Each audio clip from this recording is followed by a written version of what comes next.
Je ne sais pas si je me suis trompé, mais c'est la dame à l'accueil qui m'a dit que c'était la chambre 211. Monsieur Verstraeten. C'est vous? Enfin, si c'est bien la chambre 211, c'est bien monsieur Arnaud Verstraeten. Alors, autant que je m'assois. Donc, je m'assois, voilà.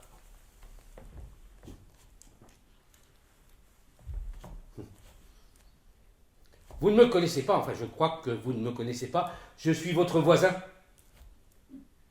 Ben oui, j'avais bien vu que vos volets étaient fermés depuis au moins 2 mois. Je me suis dit, si ça se trouve, le monsieur d'en face, il a fini par déménager, ou il a été muté, ou il est en vacances. Je voyais bien une dame venir chez vous de temps en temps. Et un jour, je me suis demandé si c'était la nouvelle locataire. Je lui ai parlé et elle m'a dit qu'elle était votre maman. On s'est croisés plusieurs fois, dans les escaliers, dans le local des boîtes aux lettres, et même chez Tout Près Tout Cuit en bas au coin. Et puis hier, votre maman est venue sonner chez moi parce qu'elle était drôlement embêtée. Elle m'a tout raconté.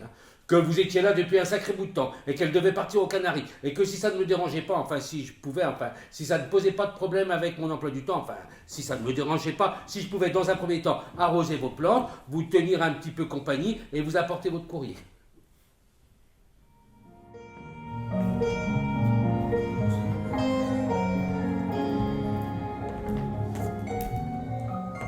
Salut.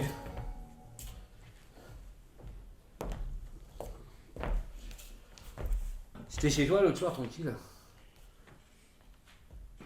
Je regardais un film de tes cassettes, j'avais mis ton poncho qui est dans l'entrée parce que la chaudière de l'immeuble avait baisé le soir bonjour.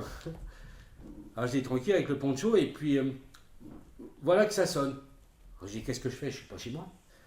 Et puis ça ressonne encore. Alors je vais ouvrir et j'ouvre et c'était un gars assez grand. C'était Pierre. Ah, c'était Pierre. Ben, j'ai tout de suite compris que c'était Pierre parce que bon, j'ai tout de suite vu que c'était Pierre. Et ben, il me demande où était. Alors moi je dis ben, je sais pas, moi je suis le voisin d'à côté. Je lui dis que tu m'as prêté les clés pour que je vienne voir des films, que j'arrose les plantes. Il me dit je boirais bien un verre. Ben, il est venu boire un verre, on a bu de la vodka, etc.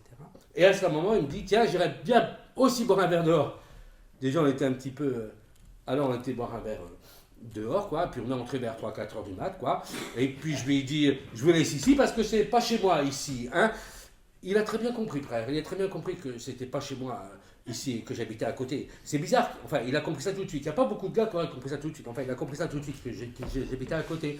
Alors je dis, ben, si vous voulez, si vous avez besoin de quelque chose, ben, vous me dites, parce que j'habite à côté, parce que j'ai l'impression qu'il n'y a pas grand-chose pour demain matin. Alors, on s'est dit au revoir, on s'est dit au revoir, et je suis rentré chez moi. Et voilà que ça sonne, dis donc. Remarque, je ne l'en ai pas encore. Alors, j'ouvre, et c'est des pierres.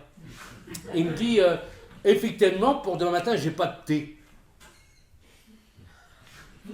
Alors là, on était dans la première pièce, alors on a été dans la cuisine, alors j'ai mis ma main sur l'interrupteur, et puis lui, il a mis sa main sur l'interrupteur, et nos mains, elles étaient sur l'interrupteur. Alors, je dis, vous voulez du thé? J'ai du thé. J'ai des vasas aussi, si vous voulez, des vasas. Et je lui ai donné du beurre aussi, parce que si vous voulez du beurre, et puis si vous voulez de la confiture, j'ai donné de la confiture aussi. Alors, les thés, le vasa, le beurre, la confiture, j'ai tout donné. Et là, il me dit, j'écouterais bien encore de la musique.